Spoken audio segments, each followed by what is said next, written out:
Ниту лошите временски услови не ги спречија учениците од основните училишта од Тетово да се надпреваруваат во разни спортски активности организирани од приватното средно училиште Јахја Кемал.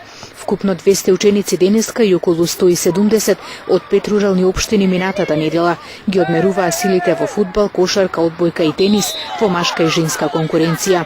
Ова е втора година поред како Јахја Кемал ги организира овие спортски активности. Минатата недела беа присутни децата или учениците од училиштата од руралните општини и тоа од Јагуновце, Брвеница, Теарце, Боговино и Желино.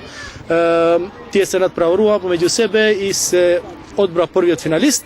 Денеска се присутни учениците од училиштата од општина Тетово и денеска ќе се бира едниот финалист и претпоставувам при крајот на денот ќе ги имаме големите финалиња во разни категории. Целта на овие спортски активности не е само кој ќе биде победникот, туку е и да се дружат децата и да се социализираат меѓу себе од разни општини, од различни општини, бидејќи така Јахја Кемал е најдобриот пример за мултиетничко училиште во целата држава.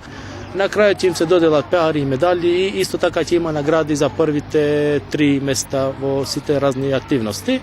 Од приватното средно училиште Јахја Кемал се надеваат дека овие спортски активности кои тие ги организираат и во иднина ќе ги сближуваат учениците од различна етничка припадност.